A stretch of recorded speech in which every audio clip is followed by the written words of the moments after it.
Good afternoon. I'd like to welcome all you distinguished men and women to American Post-Normal Parade to show our support for our candidacy of Claire McCaskill for U.S. Senate.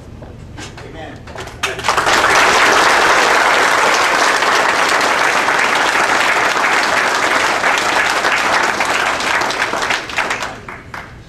As you can see by the hat that I wear, that I'm a Vietnam veteran, I'm a combat veteran from the siege of Quezon in 1968. Upon my return, I have been battling the VA every step of the way for every entitlement that I thought I was entitled to. Since that time, during Iraqi freedom, it seems to have gotten worse. The VA is under orders and not to do any outreach. Let them come home on their own. If they have to find out that they're entitled to something, they will give it to them.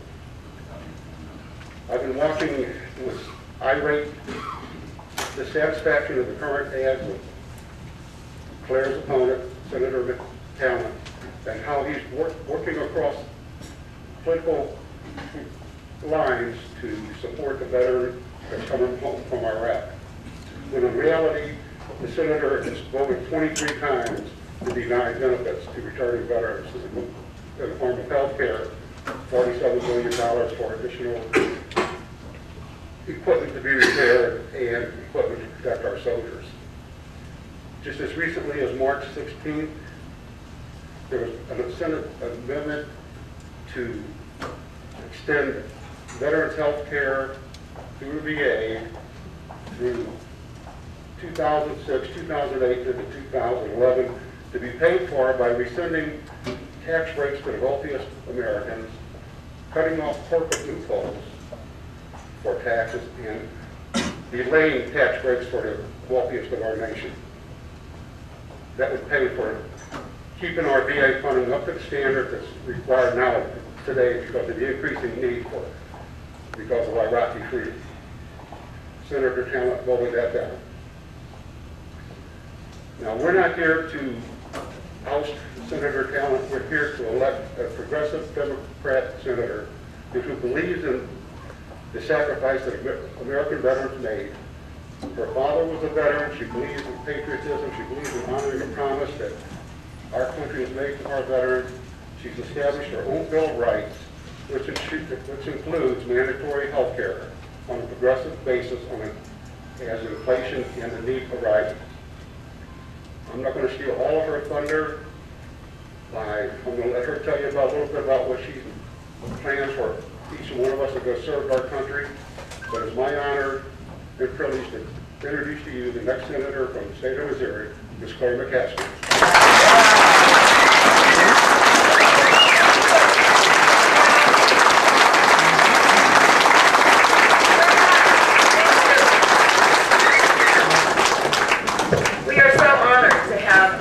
Special guest today, so I am not going to talk long because I have not served in the military, but I know when a 4-star's here, you're better off not to talk quite as long as you would normally, right?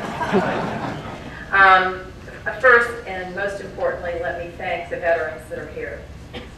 And let me tell you that not a day goes by that I don't think about all of you and what you have done for our country.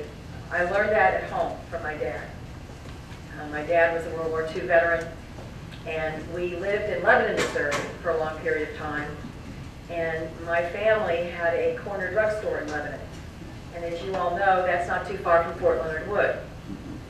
And I remember one of the first times I got in serious trouble was when my father saw me not look a soldier in the eye and tell him thank you. I was taught that every time I saw a man or woman in uniform, I was supposed to say thank you. And so that's the way I was brought up. And I bring that value to this campaign. I want to acknowledge Colonel Jack Jackson, who is outside, who is here today on behalf of Senator Talent. I want to acknowledge his service as a veteran. This isn't about what party you're in. This isn't about what candidate you support for the Senate. This is about your service. And so I certainly respect Colonel Jackson's service to our country. And even though he's outside telling folks he's upset with me, I want to honor his service as well as all the men and women in this room who have served.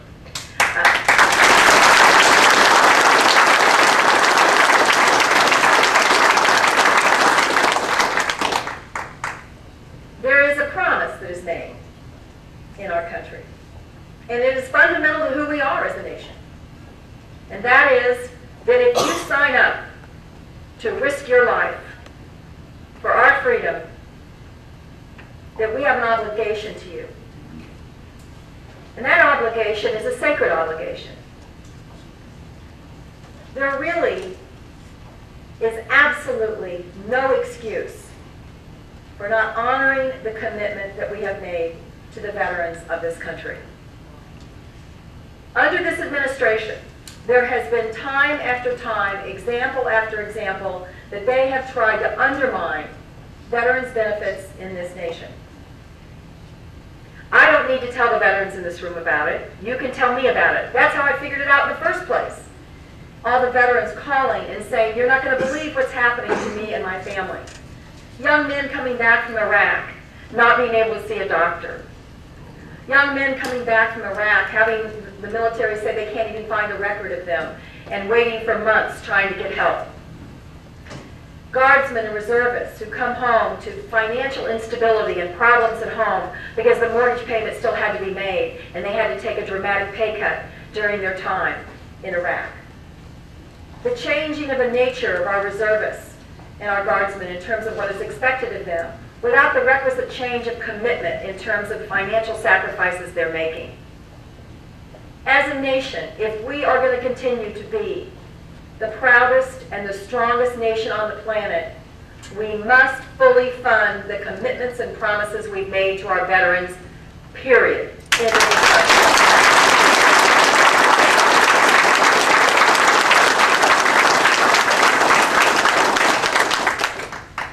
As you all well know, so many of the injuries coming back from Iraq are concussive injuries because of IEDs. I'm not even going to go into today how do we spend $350 billion on a war and not have the right armor for all of our men. I'm not going to even go into that. Well, what I am going to say, if you come home with a concussive injury, the VA needs to be fully ready to take care of you. So what does this administration recommend a few weeks ago? To cut in half the funding to the traumatic brain injury portion of the VA. At a time when men and women are coming home with injuries that need those kinds of services, we're going to cut the funding in half. I won't delineate all the votes that have been cast, whether it's increasing TRICARE premiums or minimizing the benefits that various veterans have received, or the excuses that are given as to why they can't serve the men and women who are asking for their services. Time and time again, this administration and Senator Talent have turned their back on the veterans of this country. The Disabled Veterans Association has given Senator Talent an F, both for 2004 and 2005 in terms of his votes in the Senate. In 2004, 0. He voted with the disabled veterans, 0. Not once did he vote with them in terms of what they were trying to get done in Congress to support the disabled veterans in this country. So I am anxious to get to Washington and fight this fight. You all have fought for us. I want to go and fight for you.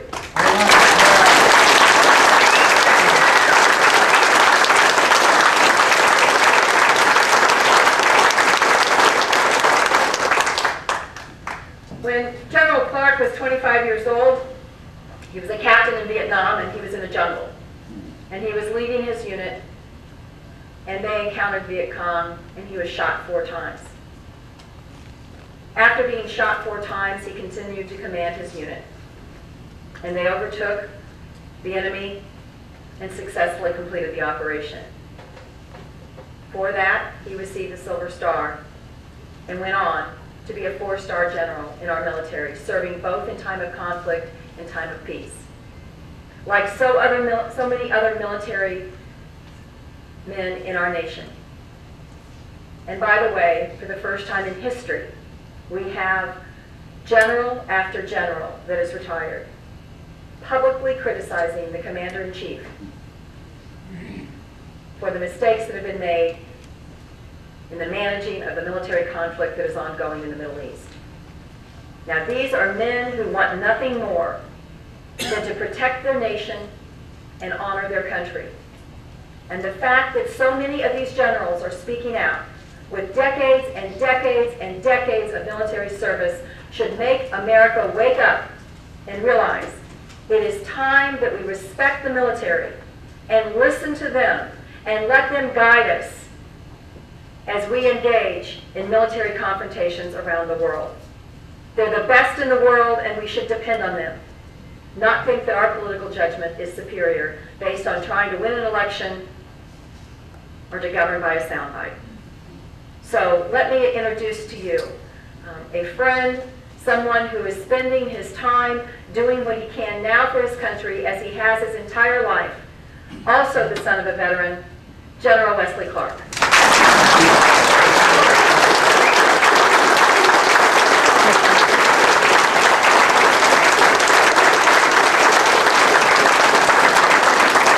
Thank you very much. Thank you. Claire, I'm here because I believe you and I believe in you. Claire is going to go to Washington, D.C. Claire McCaskill is going to be our United States Senator from Missouri. She's going to go to Washington, D.C., and she's going to fight for us. And we need her in that fight, and we're going to put her there, right?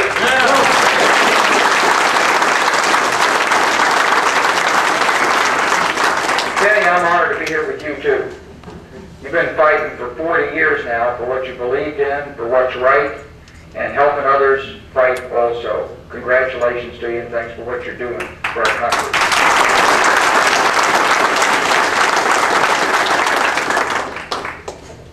When I retired in 2000, I'd never had any political instinct. I never was interested in going into elected politics, and I never considered myself a member of a political party. It wasn't that I had anything against it, it was just that in the armed forces, you didn't consider yourself a member of a political party.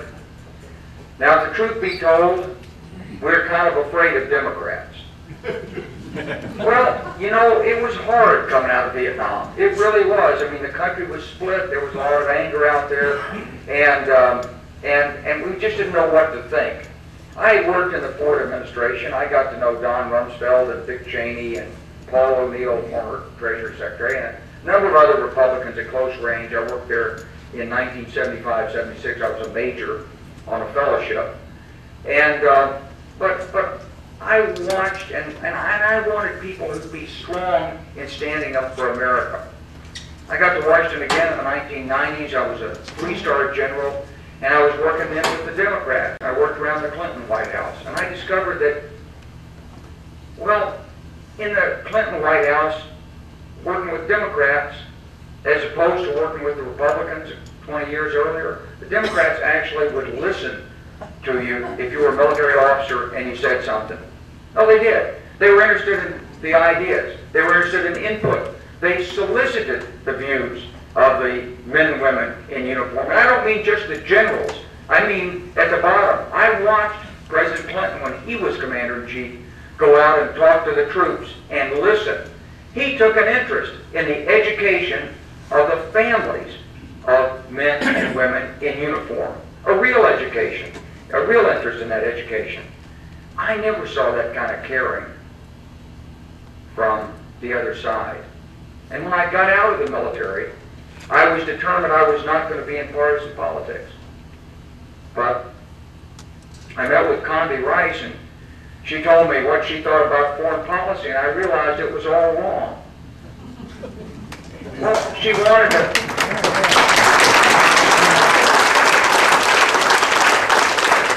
She believed Putin was a really good guy and that we could trust him in Russia.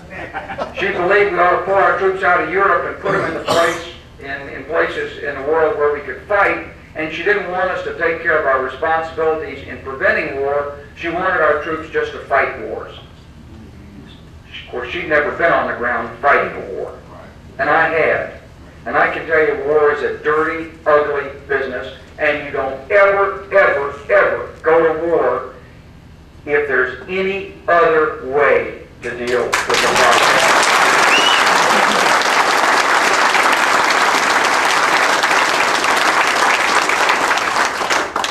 But I also came back into America. I looked around at the country, and I realized that the leadership that I was taught and that I lived in the United States Army, that was leadership about helping everyone be all they could be. And we did that. We really worked soldier education. We really went through and worked the hospitals.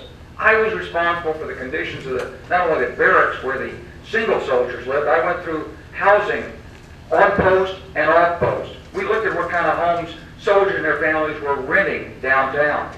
We took an interest in every aspect of a person's life, and we made sure that kids were well taken care of. I took charge in working in high schools to break up teenage gangs. We worked housing areas on post. We really cared about people. We believed in lifting people up. When I got out of the private community and in private life, I found out that there was one party that sort of believed like I did, and there was another party that talked a lot about climbing up the ladder, but they sort of believed that you should pull the ladder up after yourself. I became a Democrat because, and I appreciate what you said about Colonel Jackson, but I think if you really care about people like you're supposed to in the armed forces, you have to be drawn at least to take a real hard look at the Democratic Party, because that's what we stand for. We're a party that cares about people.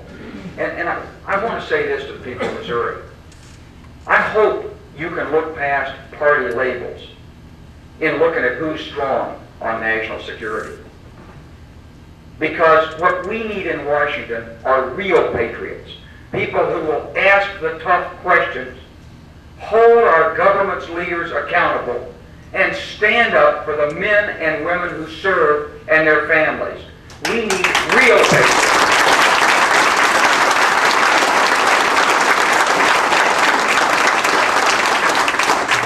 Since 9/11, we've seen a lot of phony patriots in this country. I've seen a lot of people who put that American flag on their lapel. And I love that flag. Like a lot of you, I fought for that flag. I served under it, I saluted it. I've seen brave men and women buried under it. And that flag doesn't belong to any political party. That flag belongs to the United States of America.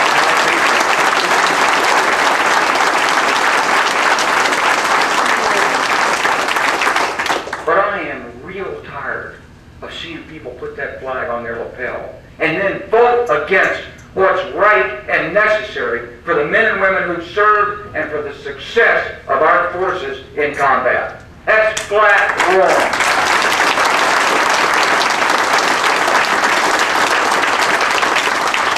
What I know about Claire McCaskill is she'll be a real patriot. She will ask the tough questions. She will hold our government's leaders accountable. And oh boy, I pity the time when Don Rumsfeld has to go head on head with Senator Claire McCaskill.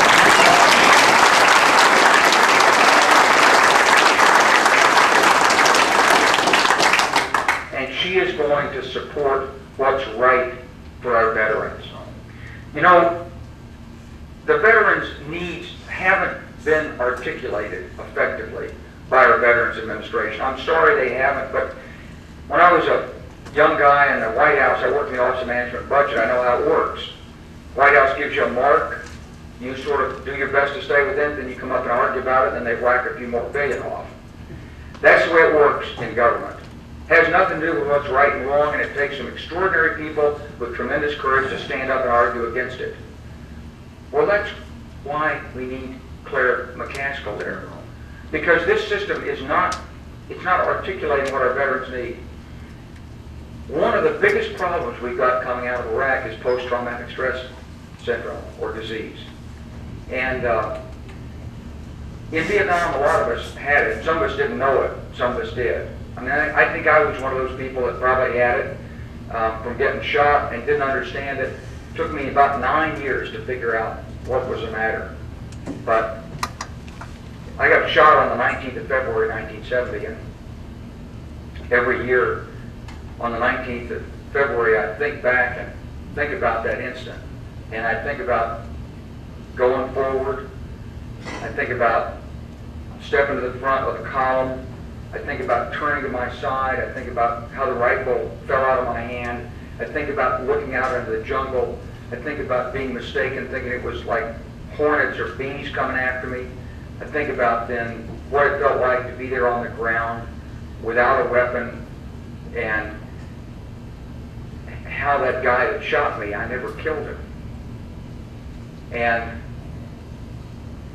I think about it, I sort of packed it away. Finally, about 9 years later, I was shaving one morning. I was a major by this point. I was working for General Al Haig in Europe. And I was thinking, today's the 19th of February. I shaved myself. I said, I am damn angry. And I finally said, why are you so angry? He said, because I feel like I should have killed that guy, and I didn't, and I'm angry at myself for having failed. And I guess that thing had been eating away at me, and eating away at me, and eating away at me for all those years. And I finally got it out. And there's so many, that's probably, you know, like at 1/10% of what PTSD really is. I've talked to people, I've seen them my whole life. I've met them from Vietnam, and now I see them coming back from Iraq. And when somebody's been through combat, when they've been in fear of their lives, when they've seen people dismembered, when they've seen the blood and the gore and the shock, it doesn't matter what medals they've received. They need to talk to some professionals, because you come out of this kind of an experience with a lot of guilt, with a lot of anger. Some of it's self-directed, some of it's directed at other people. And a lot of images and emotions you can't quite rationalize, compartmentalize, or deal with. People need help. And so we need a full court press from our Veterans Administration and our military health system, so that every single Iraq War returnee is professionally evaluated for PTSD and the potential of developing PTSD, and is followed up with so that we can take care of people. There is no excuse in the wealthiest country in the world that we are not taking care of the men and women who have served our country.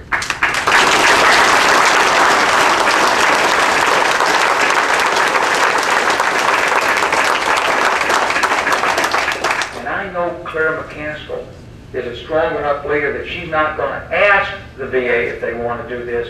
She's going to tell them to do it.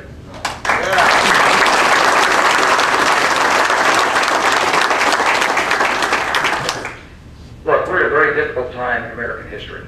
We've got threats abounding abroad. We know Al-Qaeda is still out there. We went to war in Iraq. It's a war I didn't think we had to fight. I said so at the time. We're there. Nobody wants us to lose. And I think it's true that if we simply folded our tents and came slithering out of Iraq, that some people might misinterpret it and might think they'd won and we'd lost.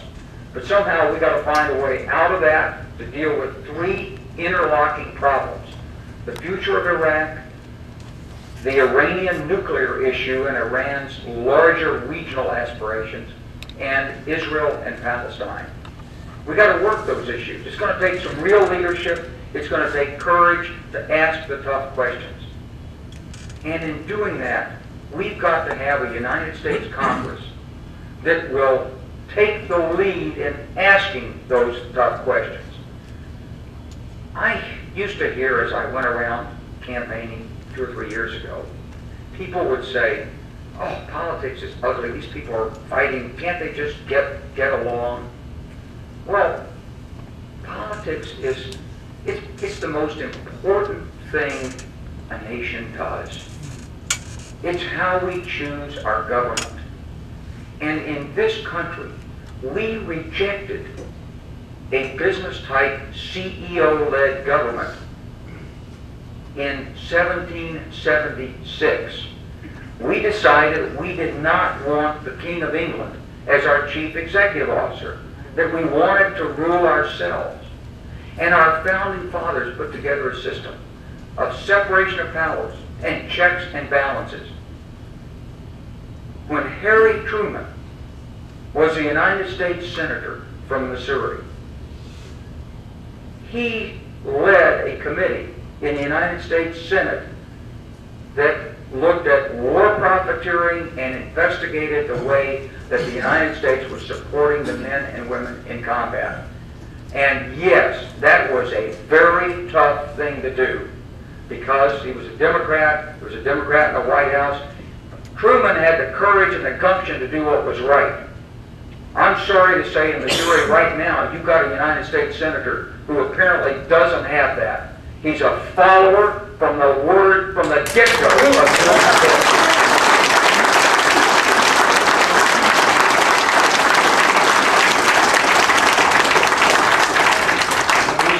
He's let this country go to a war it didn't have to fight. He's let it choke off the kind of supplies and support for the men and women in uniform, and he's let George Bush fail to put his priorities where they belong on the men and women and their families who are bearing the brunt of the load on Homeland Security. That's not leadership, that's followership.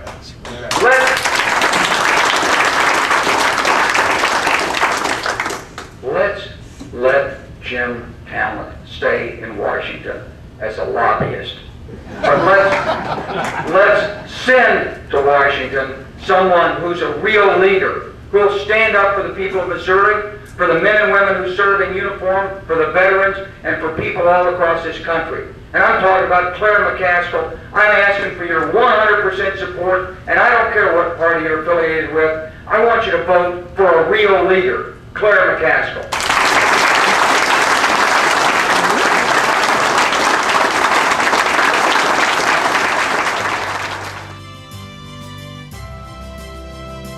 If you haven't subscribed to Clarkcasts, please visit securingamerica.com/Clarkcasts to subscribe today.